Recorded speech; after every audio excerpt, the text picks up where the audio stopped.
YouTuber who? So we put BTA.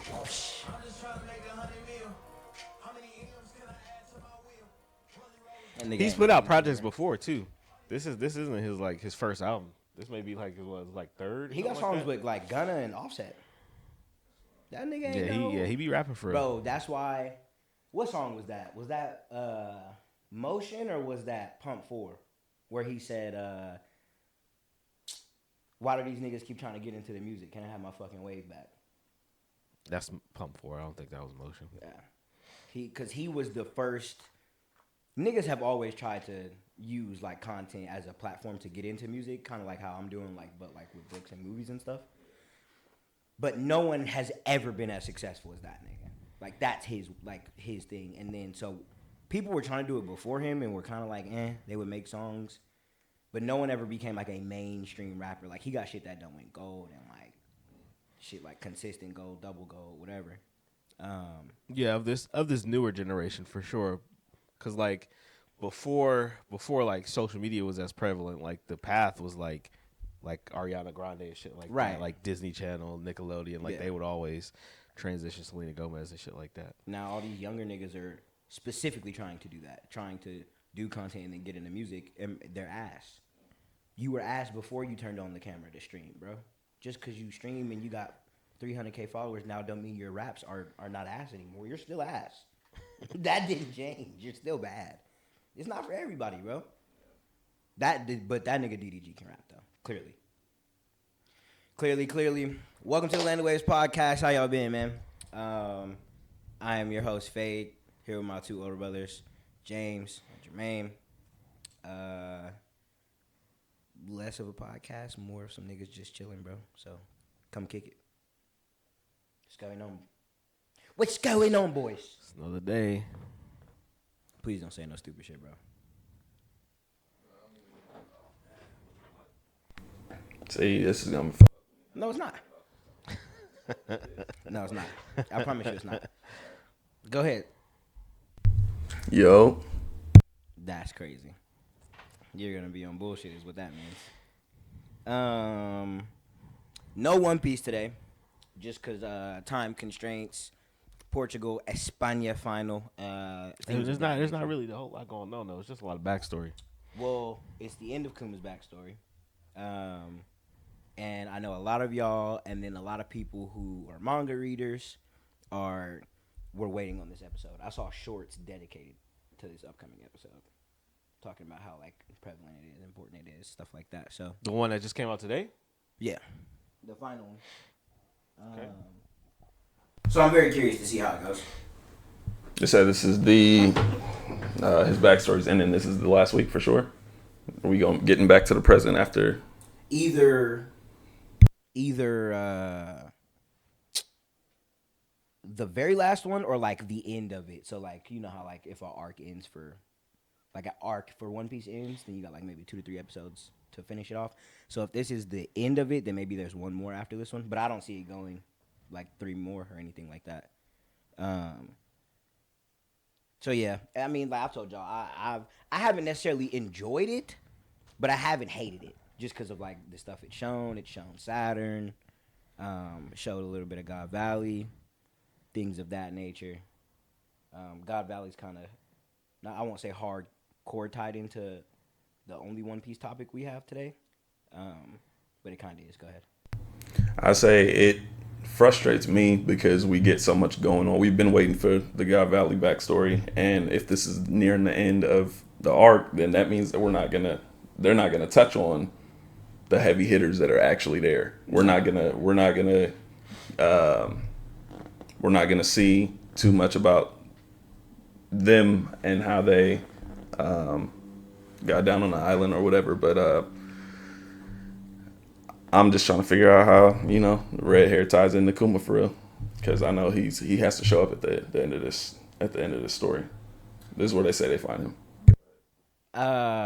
I wonder if he does. I was thinking about that too. Like maybe Shanks is somehow tied into his backstory, just like how Shanks is kind of somewhat tied into everything. I didn't think about that. The fact that maybe they will circle back off the simple fact that maybe Kuma is somehow involved with him finding Shanks, something like that. I never really thought about that. I just don't think they'll circle back because what the dude I told y'all, one of my subscribers said. He said it's out of budget to animate that fight. At least right now. That's not. Especially now with what the current animation looks like for basic shit. Like that little flurry in the beginning of Egghead that Bonnie had when she was fighting regular no-name niggas in suits and hats. That shit was very cleanly and crisply animated. That's some regular shit now compared to where we came from. And then now you have one of the most historic and prevalent fights in the series. Nigga, that shit's gonna cost so much money. So much money. And I'm not even talking about fights per se because we did talk about that another week, them not having the budget to really be able to do that justice. I'm talking more so about the lore that we've heard about God Valley. You hear about God Valley, I feel like there's so much more going on than just them showing up to get the and I don't know if we're gonna see that the fact that this is specifically Kuma's backstory. You know what I mean? So You got anything to add? Nah, I mean, it's just, I think whatever happens there in terms of like the other pirates pulling up, I think we've seen the extent of it. I don't think we'll see much more. Okay. So. No, like I said, no One Piece reviews day, but One Piece topic, technically two, because the 1v1 includes somebody from One Piece, but the other character is not from One Piece.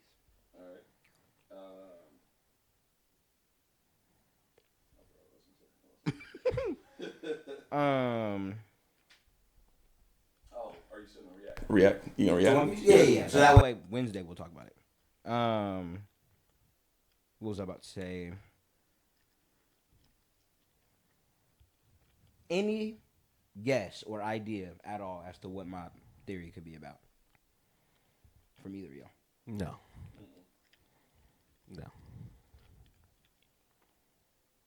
Which, by the way, I know this is so off topic. I'm sitting here scrolling up so that way I can look at all the topics and we'll order to talk about them. And Jermaine put a picture of No Way in here by Young Thug. Nigga, we played Digits the other night. Nigga, that song is so good. And we got to our destination. We had to spin the block. Nigga, we left. We got there. I turned it on to pull into the shit, not knowing the whole car was about to amp up like that. He said, "Nah, we gotta spin the block," and we left, bro. That song is so hard, bro. Peak Thug is top tier. That's funny. So it's okay. It's not like a hardcore theory to where I'm stringing shit together. I just had a thought. Okay. Sitting there gathering clips, going through different parts of One Piece and shit as I do to gather clips. I seen this nigga Dofi, and it made me think about the fact that Dofi's still alive. Yeah, he's in jail. Dofi's alive in jail. Mm-hmm. And I had a nigga in my YouTube comments probably a couple days before say that he thinks Kaido's still alive. It was in one of the videos that we made. I said that when that happened. You think he's still alive? I think him and Big Mama's still alive. Her, I don't fucking know about. Law put her in the middle of the fucking earth, bro.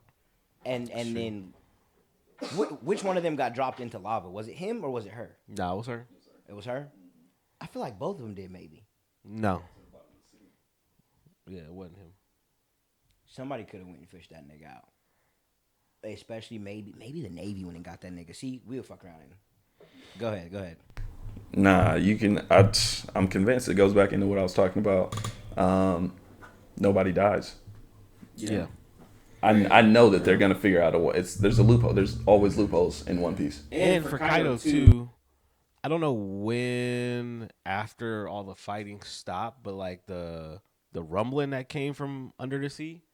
I think that was him too. I can't remember exactly how the scene was, but it was like... Was the elephant involved or no? No, it wasn't the elephant. Then I don't know. Maybe. I would have to find the scene so we could look at it. But it was a moment where like It was like a rumbling or something like that. Yeah. Like from under the sea. So it was less like I was saying, this shit was less of a theory, more of a thought. If Kaido does end up coming back, because I don't think Big Mom's coming back. If Kaido does end up coming back, and then you have Dofi in jail. Dofi's one of those characters now. He's what a lot of people I feel like, or not what a lot of people. I feel like what the show tries to portray Crocodile as. I feel like that's what Dofi is, a past villain who still, because of his name and his place, is high up and can like pose a threat. Crocodile now, I mean, I don't want to disrespect that nigga too much, but I mean Crocodile's like a fucking, like that's a Nami opponent now. I feel like on some shit, like not even on no disrespectful shit, but like Yeah, they tried to hype up the cross guild shit. and then that shit went nowhere. Yeah, at least as of right now. But yeah, But you know who is like that? Dofi. Dofi could come back and box with niggas right now. When? Depends on who you talking about putting him up against. But Dofi could come back and hit. No bullshit. He's going to disagree with this because he's going to think we're hating. On my mama, Dofi could come back right now and he could hit with Kid. On me, he could. Kid is dead. I know, but I'm saying like power-wise. I'm not mad at that. Yeah, I'm not mad at that at all. But I think that his awaken. I think Kid is a little stronger than him. But yeah. Okay. Go ahead, speak on it. Speak on it. I just disagree. His awakened devil fruit, and I really like his ability or what he's done with it. I think that with his ties to him being Joker and all his underground ties, he could really be a problem in the future. Rallying these niggas, these Yonkos that this dude Luffy is off in, or anybody that's now jaded from the Straw Hat Pirates and really, you know. That makes sense because I was my question I was gonna ask too is like where would he fit into the story? Because like That's more predicated to where my shit is. yeah, because like we've never, at least to my knowledge, just off the top of my head, I don't think we've ever seen a old character come back into the fold that like had their moment vanished Buggy. out. But he's been consistently in some shit. exactly, that's what I'm saying. Doflamingo up until a point wasn't in the story, prevalent in the story. He was shown a little bit prevalent in the story, had his main thing, got defeated, and that was, you know, Well, Crocodile. 400 episodes ago. Crocodile, if the Cross Guild would have done more. Because Crocodile. Yeah. So I guess in that sense, like if he comes back and reforms sort of this organization, that could play a factor. The Cross Guild, I would take them significantly more serious if you swap Buggy and Dofi. And Dofi became a Yonko. But see, I don't know, man. Celestial Dragon ties, shit like that. If the Cross Guild was Dofi, Mihawk, and I don't give a fuck about Crocodile, you could throw anybody else in there. Dofi, Mihawk, and somebody else, oh, my mama would have took them serious. Nigga, Buggy's at the head. I think the only issue is, though, Care? is we're on such a higher level of playing field that where would he realistically fit in? Power-wise because or now, what? no, just power wise, but story wise too. We are now on a. I'm about to get to that. I'm about to go ahead though. I was just gonna say we're now on a trajectory of the five elders, the holy knights, Elbaf. the real emperors, Elbaf. Like we're on that level. I don't know if Doflamingo can. If he fits in that sort of group of people, even though he is a celestial dragon, technically. Well, for that reason alone, I think he does. And it clearly wasn't a regular celestial dragon. He obviously, no one has Shanks level of pull. But he had pull. Yeah. To where he was stringing shit. Literally.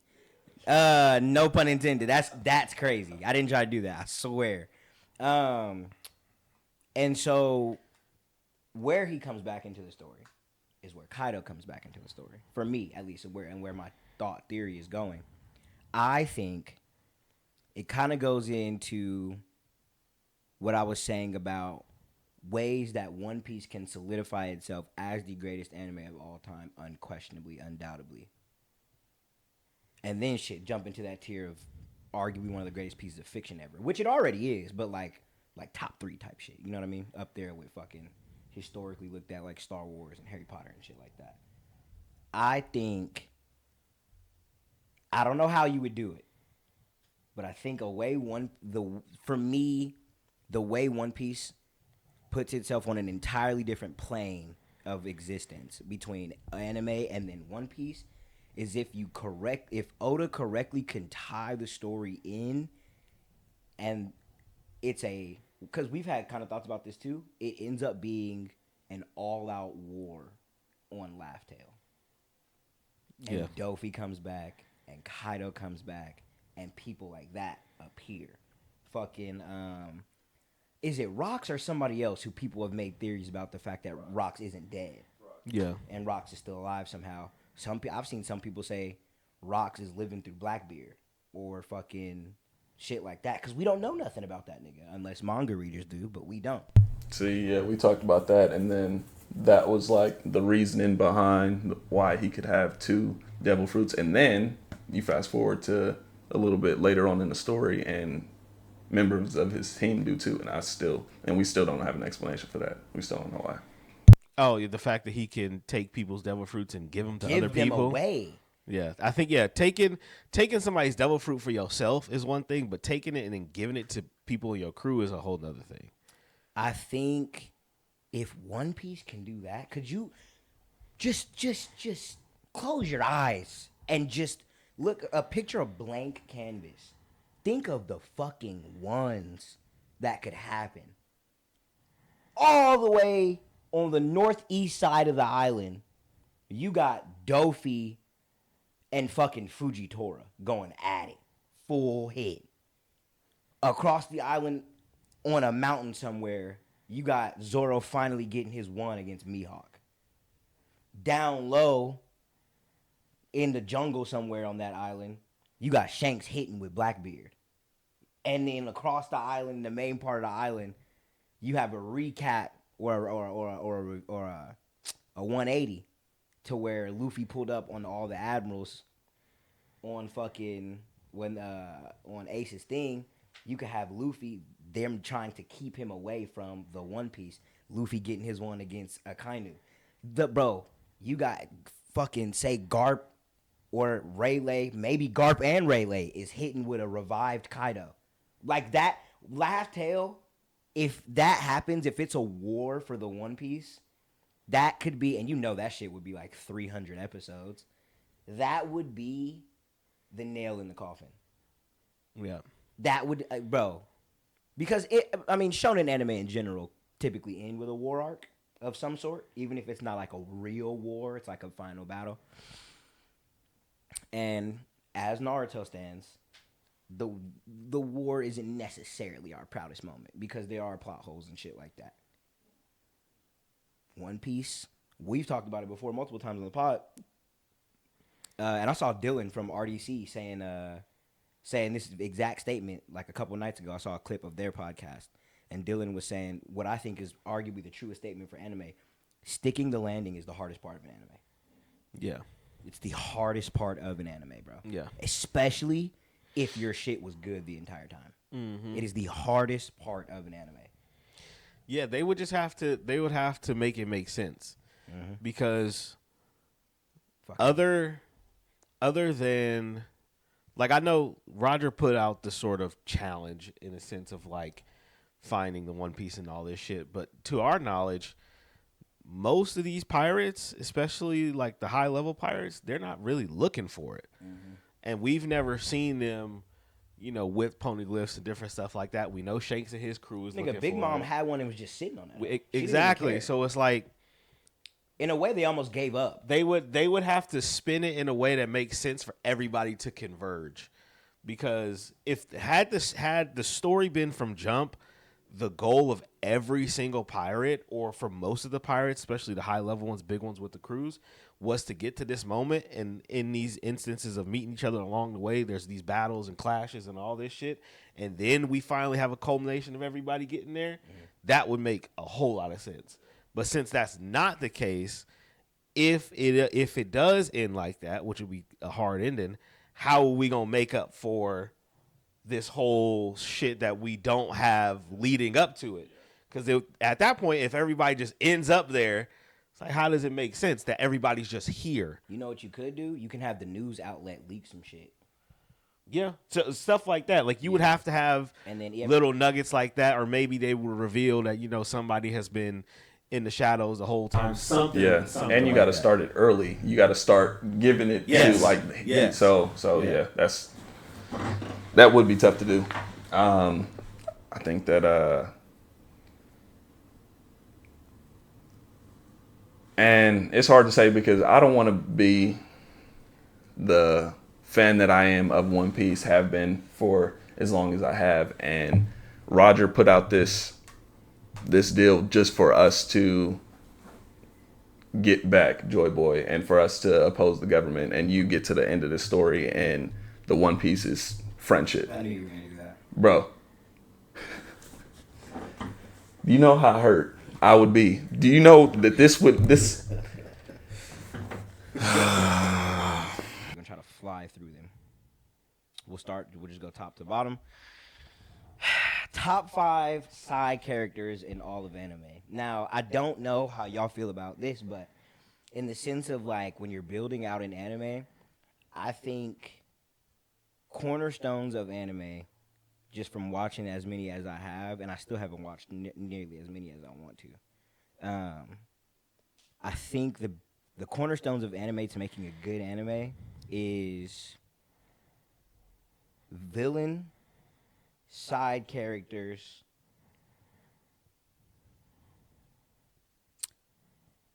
I think it's a real dance between what's more important between villains and side characters when you're building an anime.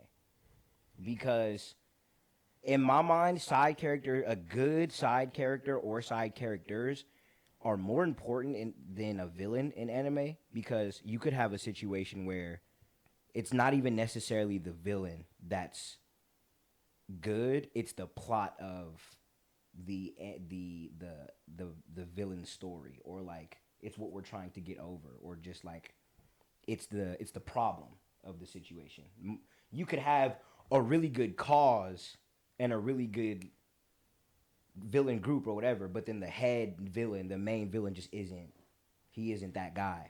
But the plot of what they're bringing is like, I know, like this is to me a good example. I know a lot of people early on didn't fuck with Shigaraki, but for what it did for My Hero and the principle of what they were trying to do, that's a perfect example. You have a higher calling of what he's trying to get accomplished. You got side characters in there like Dobby, who are cooler than him at the time, before he turned into a fucking white-haired demon. And so you have this whole thing, but it's led by a nigga who you don't necessarily respect in a way. Mm-hmm. You know what I mean? But the side characters are not carrying the show, but they're the most important characters in the show. All Might, Todoroki, Bakugo, I was about to say Miriam. Fucking Mirio. Mm-hmm. Like, cold-ass side characters. I don't know. But villains are up there, too. But for that reason, we will be discussing our top 5 side characters today. Just give your list, give a quick explanation as to why you're putting them there, and then if you want to explain why someone's higher, sure, just do whatever you want to do. James, you got the floor first. All right, in no order. I have, and I didn't know that we should probably place them that way, but to come up with a list of top 5 of all time is kind of crazy. So this is probably one of the ones that I struggle with the most. And I don't know how you have this argument, but Yuji, I have him up there. Who? Yuji. Yuji. He's the main character. Yuji, or so that's if you want to have the conversation, or Gojo, depending on who these side characters are, who's not the main character of the story. That's an interesting way of looking at it, simply because I am one of the people of the mindset. JJK has 3 main characters for me. And so much more because I've read the manga and how the manga takes place. Top Dog done came back for y'all recently. The OG, the actual main character. Yeah. If you go chronologically, at least, timeline-wise. Yeah. And the first iteration of JJK was JJK 0. Yuta was the original main character. See, and that's who I give it to. That's who I think the main character of this story is. And I guess you can have multiple. But it's not his story though. So that's what I was gonna say. That's why I say Yuji's the main character, because it's his story. Yeah, so I think I get what you're saying. The way that motherfuckers like us interpret the story, yes, I agree. I think Yuji's the side character. I think Gojo, Yuji, and Yuta all share. I think, to me, they are the main characters. There's 3 of them. Okay. I don't look at them as side characters. I just look at them as kind of 3. But in the sense of show plot, who's the main character? Yuji's the main character of JJK. But it's your list, so I'm not gonna argue with that. I agree.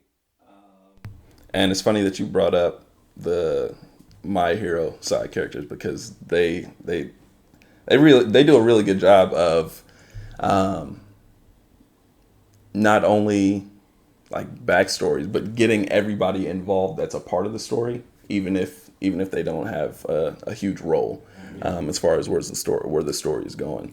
So Todoroki is up there for me. Definitely in terms of Mugen. Yeah.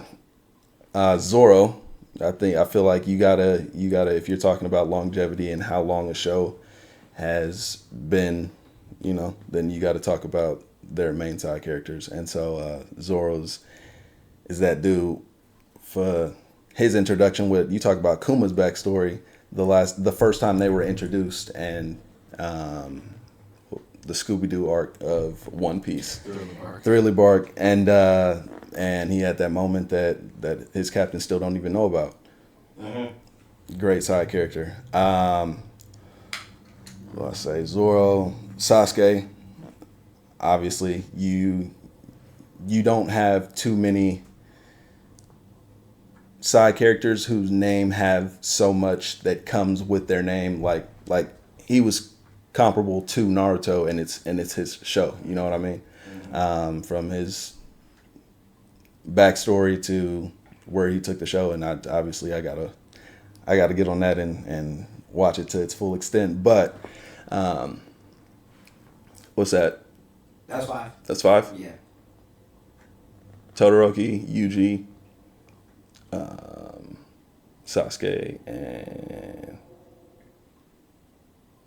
Zoro. That's Zoro. That's 5. I wanted to say, because I'm glad that he said that, because I had a thought to say this specific point, but then it slipped my mind. Did y'all, or you didn't watch last week? Of what, One Piece? Yeah, you did though? Nah, I didn't see it. It's not like a crazy spoiler, but I have to say it because I'm not going to remember next week. He's talking about the moment when Zoro said nothing happened. When he took all the damage for Luffy. You didn't watch last week. I won't say why, but the fact that Okay. I see where you're going with it. It's shit like that. That's why you need to watch the backstory, because Zoro isn't the original Nothing Happened, and that shit was so fucking hard, and it makes Zoro's moment that much better. Okay. It's You talk about bringing things full circle, bro, and having it make sense to get to the end. That's a full circle moment. He landed. It took time, but he landed. That shit. When I watched that shit, I said, "Damn, that shit was crazy." It was crazy, and it just makes you look at that nigga differently. I was gonna say it makes me like his character, and I didn't really like Kuma. I still don't like that nigga. But it made me see where he's coming from and why he became the pirate that he did. So Yeah, I will say it made me heavily respect his character, which I kind of already did when I found out he was a part of the Revolutionary Army anyway. But that specific moment, yes. So Jermaine, who's your personal top 5 all time? I think the best side character. You gonna start from the top? Yeah. The best side character. I know who you're going. Is Vegeta. Yep. 100%. There's no better side character than Vegeta. Right. I feel like that's just self-explanatory. To go from quite literally the main villain of one of the first arcs, the Saiyan arc, to putting his life on the line for Goku and everybody else of Earth is, you know what I'm saying, it's complete 180. So Yep. that's crazy. 2, I probably would go Killua from Hunter x Hunter. I would go Killua from Hunter x Hunter. You talk about the adventure him and Gon went on, and like his backstory when they were there with his family and stuff. Just the bond that they have is crazy. Mm-hmm. So I think he's up there. I would go with another Dragon Ball character. I would go with Piccolo too. Piccolo is fire. Okay. I fuck with Piccolo. Okay.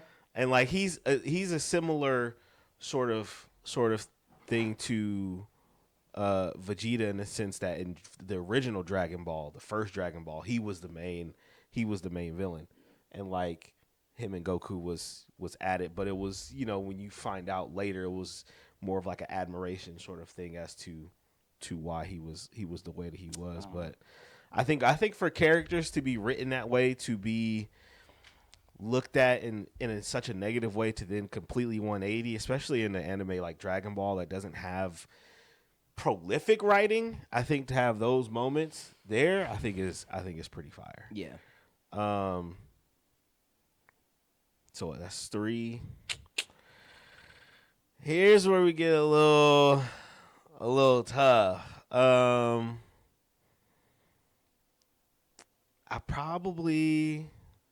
would go those 3. Piccolo, the top 2 I think are the 2 for sure. Piccolo I'll probably put closer to 5. Truthfully, he was another person that came to my mind. I really at 3. I wouldn't put Sasuke from Naruto. I would put Kakashi from Naruto. Sasuke? I think Kakashi's a better side character than Sasuke. I think so. Really? Why? I think so. And you talking to the biggest Kakashi stan there is. Why? Because I think overall on the entire show, I think Sasuke's fingerprint is not as big as Kakashi's fingerprint on the show. We're gonna get fucking. I think nuked. I think if you're talking about this nigga's hot take central, bro. if you're talking about side character to the main character specifically, I think Sasuke's impact is a little bit bigger than Kakashi's.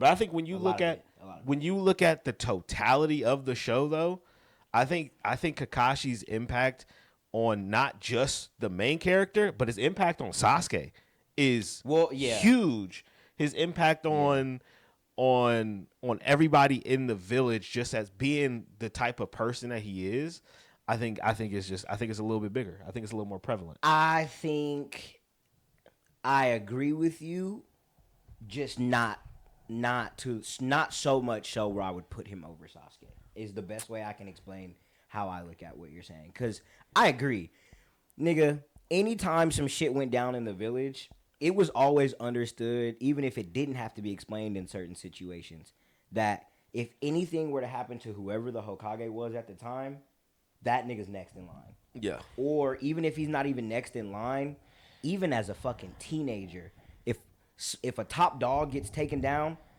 is Kakashi still up and fighting? All right, we're cool. Yeah. Or the biggest meme about Kakashi, he's the definition of a nigga who never ducked a fade. Yeah. Kakashi pulled up every time and was with smoke every time, unquestionably. It didn't even matter if Kakashi knew the nigga was 5 times stronger than him. What's cracking? Yeah. And he was going to give you a run for your money just because of how adaptive he was. Yeah. So from that perspective, yes. And then I really agree with the point you made about him and Sasuke, because in terms of senseis, he didn't do a lot for Naruto. That was more like dry. That was more dry. Yeah, that was more dry. And even other people that Naruto kind of took from. But Sasuke, for sure, is because he Kakashi imprinted on that. Especially early on. Obviously, when Sasuke gets older, he takes more of his own sort of route and figures things out on his own. But earlier, Kakashi looked at him as if he was him. Yeah. He knew that he you're me. I'm you, you're me. Yeah. And like he even said it. I can't remember which arc it was in the first part of Naruto when Sasuke was like talking to him and like telling him like you don't know how it feels Called to him be a fake Uchiha. Exactly. He was like, you don't. Do you know who you're talking to? Yeah. Like you don't know the things that I've been through and that's everything like that. That scene is one of the hardest moments in Naruto. Yeah. When Sasuke is sitting there, tears and just angrily just going off on that nigga, and that nigga said, "You don't know what it's like to be all alone. You don't know what it's like to lose your family. You don't know what it's like to lose all these people." Yep. And Kakashi, and at the time, because if you're watching it for the first time, you know nothing about Kakashi and his backstory. Exactly. So then he does the hardest thing he could possibly do. And he just smiles at that nigga. And I don't know if he said either you're right or you have no idea or some shit like that. But he just smiled at him and just kind of gave him a cool, like a subtle response of like, okay, sure, little nigga, but I'm going to let you get your shit off because you're angry and you're crying, but cool. And he just smiled at him. And then because you haven't seen anything, you then find out everything that nigga was doing. And you're like, fuck. Yep. And I think that plays into the second part when Sasuke is by himself, is figuring things out. I think, like, because in the beginning of Shippuden, they have the whole retriever arc and all this shit. I think when you look at the dynamic of the team that goes after him, I think Kakashi was more than comfortable with letting Sasuke do his thing. I think Naruto was like the real catalyst for like, nah, we got to go get this nigga back type shit. Yeah. Because I think Kakashi knew. And obviously, I don't think it's ever explained this way, but the way that I look at it, like he knew what Sasuke needed to go do to be able to, in a way, validate himself to feel how he was feeling or to realize I'm on some other shit and I need to realign my values. And the cold-hearted thing about Kakashi was, in his mind, he was always fully prepared to kill Sasuke if he needed to. Exactly. He was fully prepared to do that. Exactly. That, like, nigga, when they obviously... from a power standpoint, and we won't get into it too much because of this nigga, but from a power standpoint, nigga, they met under the bridge in Shippuden. Yeah. Right after he just got done with Danzo. Yeah. Met up with that nigga. He said, look, little nigga, I'm gonna be honest. I'm not trying to do this right now. But what's like if you don't want to listen, and I don't know how long it had been since Kakashi had seen him, but it had been a while. And it was when Sasuke tweaked out and he tried to offer a girl. And it almost kind of plays into what you're saying. Kakashi, it seemed as if he was chilling. Yeah. And then when Sasuke tried to do a specific thing, which I can't say, when Sasuke tweaked out and he tried to attack her, this nigga Kakashi was like, all right, bro. Like, now you forcing my hand. Yeah. All right, fuck it. We just got to get down. Yeah. And that's another situation where Sasuke was like, nigga, do you know the level I'm at now? Like, this, he said, Sensei, this ain't what you want, bro. He said, like, and he even told him, he was like, you're not even my sensei no more, so I'm not going to feel bad about this. And Kakashi was like, all right, my nigga, let me just pull this motherfucker out. Nigga. Yeah. He was just like, fuck it, like, all right, it just is what it is. I don't feel like doing this, but I will. But see, and I think, too. And how hard of a moment is that, not to cut you off, how hard of a moment is that for Kakashi as many times as he went full circle with things that happened in his backstory in his life? That ties into Minato and Obito. Oh, yeah. That's so hard to me. Yeah. It's little nuances like that. It's yeah. Like, fuck. And the same, I think, understanding that Kakashi had for Sasuke, I think Sasuke had that same understanding about Kakashi. And that's why he never really, really got out of bounds with him. Like, I feel like he had that same level of respect and understanding of who Kakashi was to him and what he was trying to do. Mm-hmm.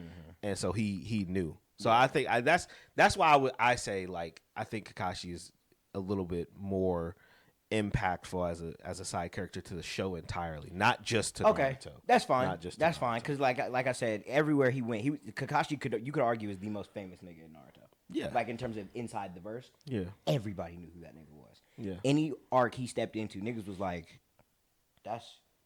is that the copy ninja or am I tripping? Is that him? So. You know, but that's what happens when you're one of the few child prodigies from the Leaf and most known nigga as a 13-year-old. He was one of the most known niggas. Yeah. Yeah. So I would put him at 3. Okay. So you got one more.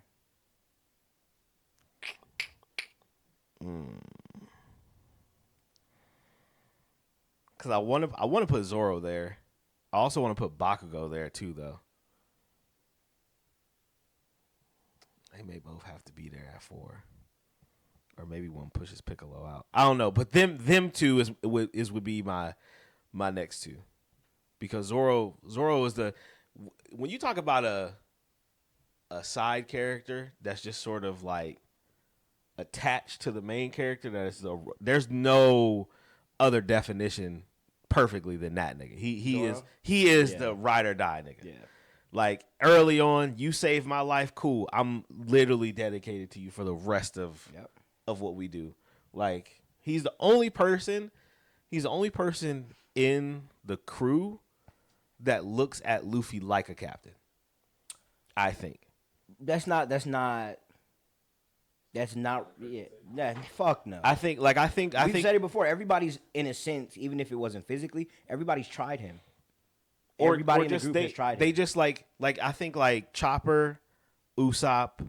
I think even Frankie. I think they look at him as like more of like a friend. A friend that's a leader. Exactly, but even then, like, I feel like they don't necessarily look to. They look to him in a sense of like he's always gonna sort of be the end all be all if we need. Yeah. You know what I'm saying? But for leadership, I feel like they kind of just view him as just he is that. But like I think the person who really respects him on that level, because I think Nami in a sense like looks down at Luffy because he is a little younger and she looks at him like a little brother almost. Exactly. And I think Sanji maybe a little too. But he's more in a line with Zoro too. Robin too. I feel like Robin respects him as the yeah, like when that nigga, whatever he say, that's it. Regardless if he right or wrong, that's it. Yeah, Zoro's whenever it's time to get down, that's what we doing. If he want to go here and do this, that's what we doing. But that's why he's the first commander though. Exactly. He's never once questioned him. He's never once done anything to go against him. Even when him and Usopp was having a moment, he was the one was like, nah, y'all let him do what he's doing. Don't try to come in and mediate or do this. Was like Luffy don't need to fight him. Yeah, he was like, nah. He was like, let them go. Let them do what they do. Yeah. Because clearly he feels this way and he wants to. He needs to learn. Right, cool. If he gonna stand on this, then he gonna stand on it. Mm-hmm. That's what it is. Yeah. And then Bakugo, I think is like what I was saying, close to. Hold on, if you hate on My Hero, then go on somewhere. Bro. Oh yeah. Because you want to talk about side characters, go ahead, bro. Get your shit off. What I was about to say, and this is again, if people hate on My Hero, Bakugo is very similar to Vegeta. He's one of the greatest side characters of all time. Very similar to Vegeta. I'm not having that discussion. And where Vegeta, his sort of disconnect with Goku, I think more so came from like jealousy in a sense, and a little bit of envy, spitefulness, especially now. Even as friends, I think he is jealous of Goku. He is envious of Goku. I don't think so more now.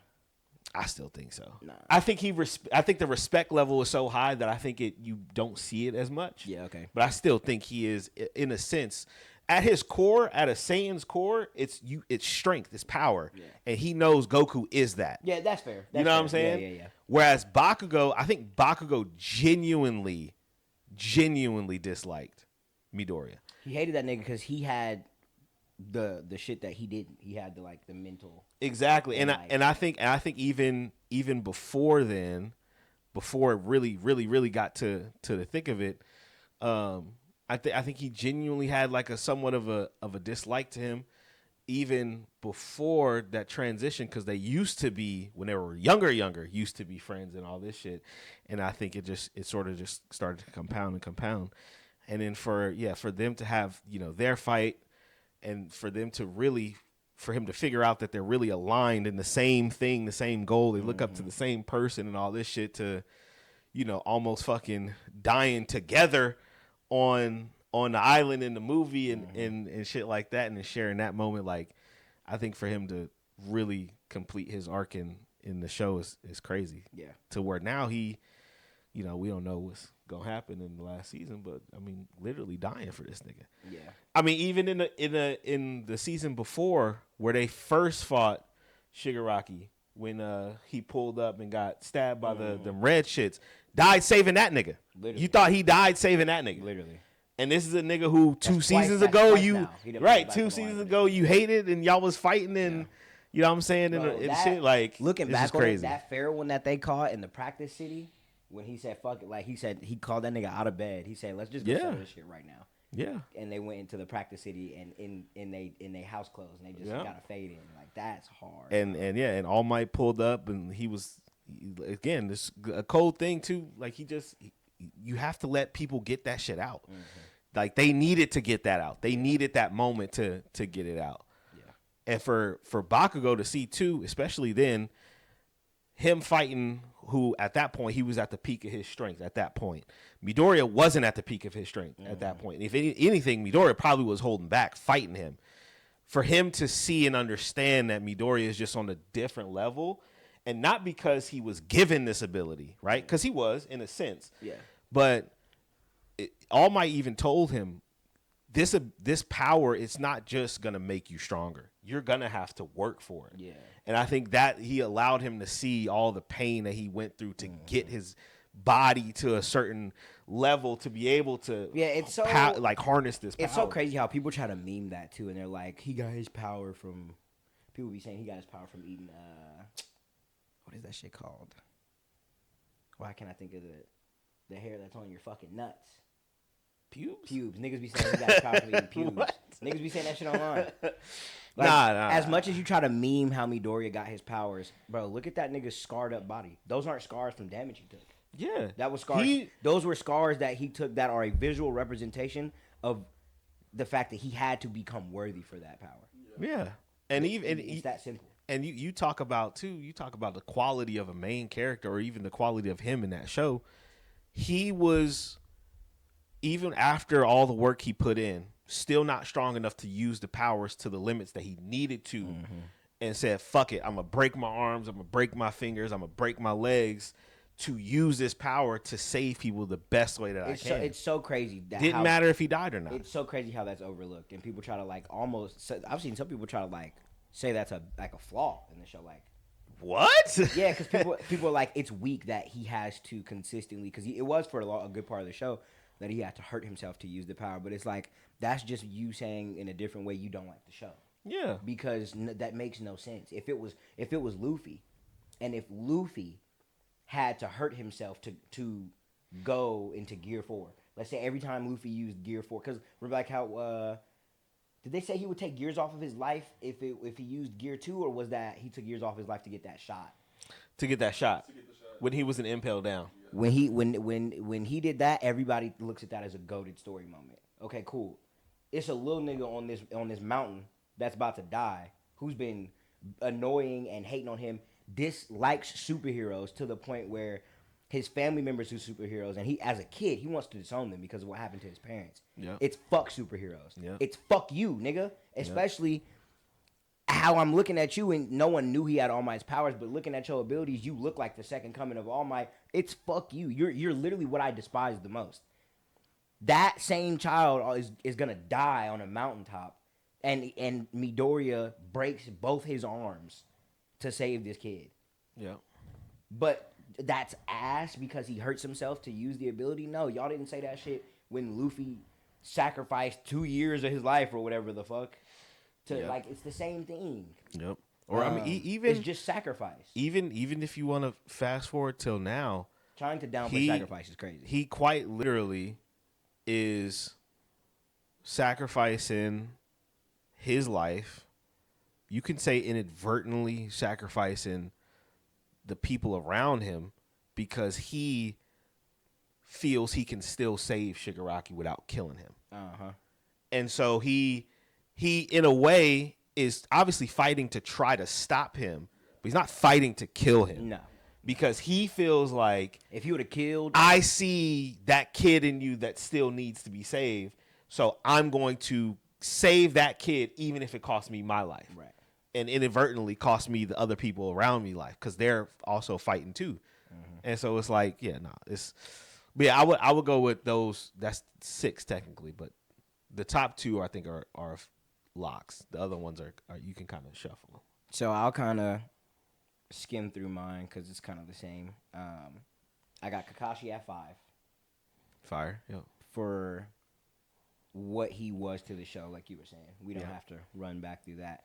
I got somebody at 4 that I'm surprised neither one of y'all said. The Dying Joe. Yeah, I thought about him too. Gotta put I the thought Dying about Joe I thought up about there. him too. You want to talk I thought about him too. What that nigga means to anime? All jokes aside, that nigga was Gojo before Gojo. All jokes aside. Not to the level of Gojo. Yeah, not to the level, but yeah. That nigga was Gojo before Gojo. Yeah. Levi was the definition of we have a fail safe. I'm not tripping. Yeah. And the moment that comes full circle a couple times in the show where it calls back to the first time them as kids seeing the scouts. Or I don't know if they were kids or teenagers at the time, but whatever. They saw the scouts and Levi is being talked about as like, oh, that's Stone Captain Cold Levi. Killer type of dude. That's Captain Levi. He's as strong as an entire brigade by himself. And then you see him talking like when he hears them talking like that, he's like, man, like it's like cut the praises out. Like y'all don't know what it's like beyond the wall. Yeah. And it's cool to see because characters like that, where they fall into the same category as each other and they kind of just fall off, that's all they are. They're just that cool ass nigga that'll pull up and save the day or just be that source of power. Levi is so much more than that, and you find out he's a captain not because of the rank and the strength that got him there. He's a captain because of how much he cares about everybody. He doesn't have to say a lot of words, but the amount of times you saw it. And the fact that strategically in a crisis, he was able to choose Armin over Erwin. Thinking about just the future and thinking about the kids and thinking about things like that. And you don't have to get a lot of emotion out of that nigga. But then at the end of the show, you do when Hans died, and that hurt that nigga because that was the last one. She was the last one of the group. His whole original squad Levi got wiped out in season 1. Yeah. All of them niggas died. Yeah.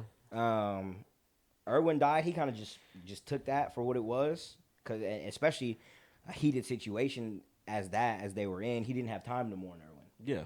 But Hans, even though Hans was in another situation of turmoil, her being the last one of that group, that fucked with him.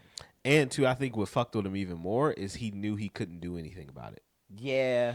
Because he was fucked up. He was fucked up from he's the original being blown the fuck up. He got blown the fuck up. He's one of the original like we gotta nerf this nigga so the show can progress. Yeah. Blew him the fuck up. If so yeah, he's running around like bro, him not having the ability to even try to do anything. You know, because I mean, realistically, he probably would have died in that situation too. Like them wasn't no regular fucking Titans. No, they were all colossal. Like, but he would have felt better if he died right there with her as opposed to flying away. If it was up to him and leaving her there. If it was up to him, he would have died with her. Because that's one of the main things about him is people look at him coming back, being one of the ones coming back as a sign of strength. For him, he feels guilt for that. He feels alone. Because not only am I coming back without people, but I feel like I let them down because I'm not bringing them back. If I was as strong, it's like the Gojo shit. If I was as strong as y'all said I was,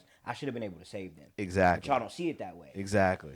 You know what I mean? Exactly. Literally, yeah, exactly. They don't look at it that way. He's a great character. Great character. And so 1, 2, 3, 4, 5. Yeah. I got Zoro at 3. Yeah. For reasons I don't have to explain yet again. Yeah. And this 2 and 1, it might be hot, but it is what it is. I do not have Vegeta as the greatest side character of all time. Okay. I got Vegeta at 2. Okay. Again, for reasons that really don't have to be explained, but I'll give one. This nigga blowing himself up. Yeah. Is one of, still to this day, the hardest things I've ever seen in anime. Yep. Majin Vegeta is a lot of people's favorite character because of the demon that he was. I could give a fuck. Vegeta's always been like that. Not like that. Now, granted, Majin and Vegeta was on some other shit. Yeah. But Majin Vegeta is him for me because of the sacrifice play. And the way he did it too, talking to the kids, bro. Talking to the kids, and I don't remember who it was that came and got the kids from him. But somebody, one of the Z fighters came and grabbed the kids from him. And he was like, take them. He was like, take the kids, whatever he says to him. And then the whoever it was that came and got the kids was like, my nigga, are you good? Or like, what are you doing? And he was like, bro, just take the kids, bro. And get up out of here. And nuked himself. That shit. And then it kind of ties into another situation or a separate conversation of why bring niggas back. If Vegeta dies right there, he is illuminated, which he already is. Yeah. Because Dragon Ball is the Godfather. But fuck. I mean, but Dragon Ball's like that too, though, where like they consistently bring people back at times. That's one of the main reasons, if not the main reason, I don't have it high. Yeah, because they consistently bring people. There's back. No way Frieza's a good guy now. Fuck out of here. I'm cool off that. Bro. Yeah, that nigga got brought back to life 4 times, I think. Nigga, 3. Yeah. Nigga, 3. Yeah. And then one, Sasuke. Yeah. Yeah. I mean, fuck, dude. Yeah. Like, you know what I mean? That nigga, Sasuke is the definition where him and Zoro differ. Because I know a lot of people think the greatest side character of all time is between Zoro and Sasuke.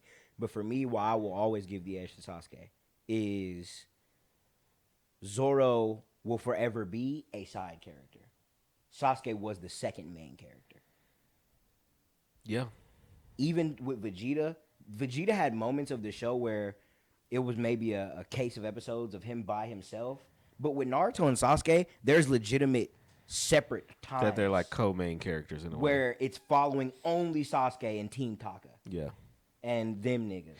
And then it was following Naruto. And then it would go back and forth. Yeah. So, yeah. I don't know. And I mean, that's how it is too in Boruto a little bit. It's like that. And it's obviously the kids are the main characters, but there's moments where it's just him and moments where Naruto has this thing, but yeah. And for what he turned into, for the pillar he turned into, the Shadow Hokage. You know what I mean? Yep. That nigga, we can't say too much because my man's, but you talk about Boruto, him being by himself, nigga. When the gods showed up originally, Naruto has built himself up. Naruto accomplished the goal. He becomes Hokage. Cool. And the question is, as young niggas, when you finish the show, what is Sasuke gonna do? And then you fast forward to Boruto. One of the coolest things about Boruto is the fact that you do get to see Sasuke, and the fact that, and this ties into multiple different conversations, but this is a power difference between One Piece and Naruto. You have this nigga Sasuke. Sasuke's job in Boruto, because I don't expect you to watch Boruto. Sasuke's job in Boruto as the Shadow Hokage, that nigga travels the planet waiting for the Otsutsuki's to pull back up. That's his job. He is a planetary deterrent by himself. That is his job. Naruto's in the village patrolling. Naruto can be anywhere at once. He can travel at fucking light speed and get to another village if he has to. He doesn't need Sasuke here. Sasuke travels the world waiting for a strong individual to come up, or playing detective at times. If he gets to trace something, and he goes and finds strong people. When the Otsutsuki's pulled up originally, Sasuke knew where they were. Pulled up on both of them by himself. One of them niggas was floating in the air and looked like he was sitting on the moon. He wasn't. It was just the imagery of it. And the other one, or no, they were both up there. Momoshiki was sitting on Kinshiki. And they were in the air, and Sasuke kind of comes through the portal, and they're like, how does anybody even know we're here? And he was like, you want me to go deal with him? He's like, yeah, you could just go get him up out of there. And Sasuke is kind of walking through or whatever, the little castle, the Otsutsuki castle. And he gets a sense that Kinshiki is there. And right there, clashes with him. They start boxing. They break outside. And he sees it's 2 Otsutsukis. And he's like, all right, fuck it. And just gets down with one of them and then leaves. Because he knows he can't fight both of them by himself. But the fact that he goes from even I can't say too much, but even at the end of everything, still was like motives changed, but the village gotta go. Yeah. To now, I'm the planetary deterrent. Mm-hmm. Not even of the village, of the planet. Yeah. You know what I mean? And the immense amount of story moments that I could get into. I just feel like Sasuke is a cut above the rest when you talk about.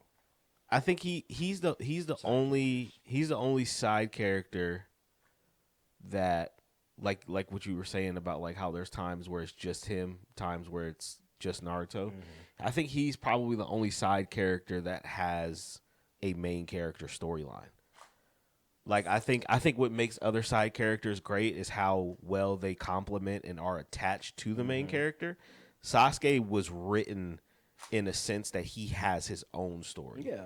And not like a backstory or a moment. No, the story as it goes on. But his own story, even from the beginning, where it's showing you him and Naruto, it's also showing you him and him by himself. And he goes and leaves and you see all these things that he's doing and comes back and everything that he's doing. And then when they link back up, it's still moments of him. I think he's the only character that has a side character that has his story written in that way. Yeah. That's not solely attached to the main character. And a nigga who go ahead. It's an interesting thing to think about. And then the final topic before the 1-on-1. Do y'all think Toji could have beaten Mahoraga? No. No? Not even a chance in hell? No, I don't. He said no. No. And I think the only thing that I feel like he would have known about him. Coming from the Zenin clan, I feel like he would have known what Mahoraga was. He 1,000,000% knew about him. It's headcanon because it's not confirmed. But I feel like he 1,000,000% would have knew about him off the strength of the fact he knew about Gojo's abilities. Yeah. So he studied. Yeah, he would have known. He is a Zenin member. And when he told Gojo, he said, my kid's about to get sold off because of his abilities. He would have had to have something in his bag. I think just straight up fighting him, no. Physically, see, this is where I don't think the Toji that was in Shibuya could beat him because he didn't have the inverted spirit. That's what I'm saying. He would have had to have something in his bag. If he had the inverted, because we also don't know everything he kept in there. Exactly. If he had the inverted spirit y'all don't. If he had the inverted spirit of heaven, this is where it gets tricky. To me, this is the deciding factor on if he can win or not. Gojo's infinity is different than Mahoraga's ability. Or like if somebody else. Because Gojo's shit, you can pierce through it. Yeah. And that's how it negates it.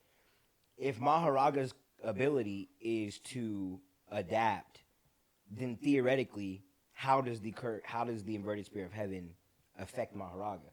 Does he have to jab it into him?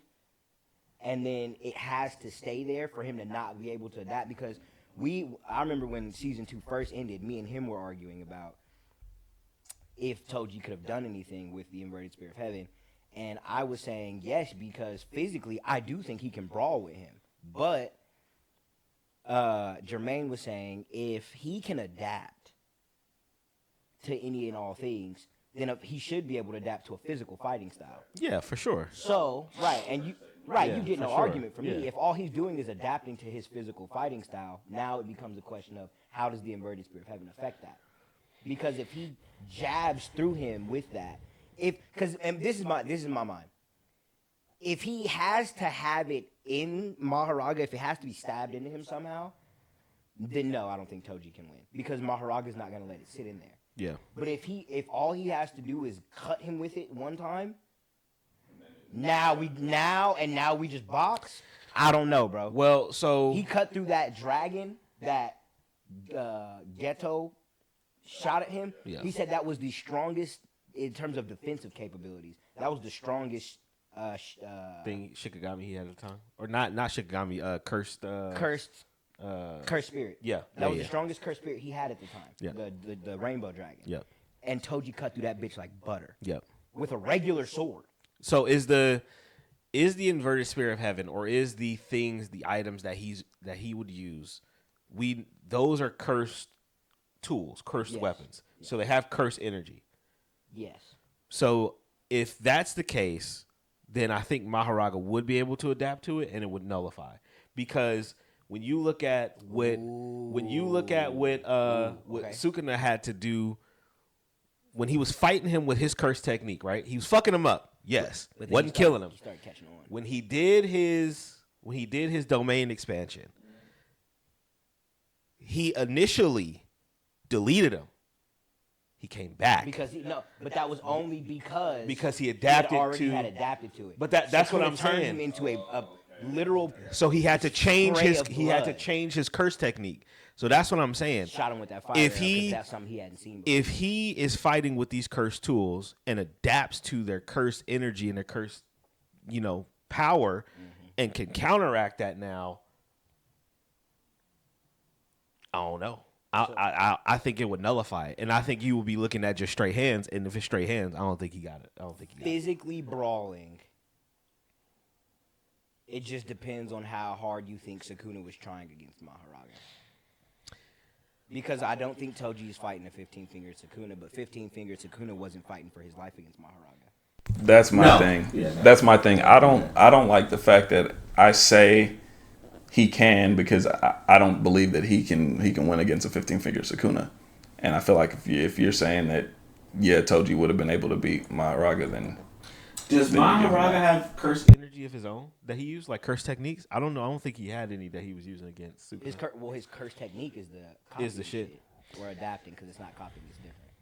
That's a tough one. What I was gonna say was my biggest tell as to why I do think he can brawl with him physically. Before Sukuna killed him, he said maybe if it was me back then, you might have been able to beat me. And he said might. Yeah. When he said that, he meant when he had 3 fingers. Because remember, and I don't know if y'all caught on, so maybe this might be a first for y'all. When him and Megami when fought, they first, yeah. And Megami did this, the stance. That's what he was gonna. Megami was gonna say fuck it right then and there. Yeah. And throw his life away to try to kill a 3-fingered Sukuna. Yeah. This nigga said maybe. Yeah. Maybe. And that's 3 fingers versus 15. So that really lets you know just power difference. Sukuna wasn't. Yeah. Sweating that nigga. No, he wasn't. I think he only popped his domain truthfully just to kill him. Like I don't think he didn't even want to deal with it no more. Right. And so I make that comparison because Megami said that Toji, I don't know if he said equal to or faster than that 3-fingered Sukuna. I think he said faster. He might have said faster. I think he said faster when they were doing a little skirmish. So if it's not even a guarantee that Mahoraga could have physically gotten Sukuna up out of there at 3-finger, and this nigga is bare minimum on par, and you give him Playful Cloud, and he sharpened that motherfucker? Yeah. I don't know, bro. Toji might get that nigga a run for his money. That's an interesting one. Especially if you give that nigga the inverted spirit of heaven. He hooked that bitch on that chain. Yeah. Like he did with Gojo. I don't know, man. I don't know. You got to remember who it took to kill that nigga.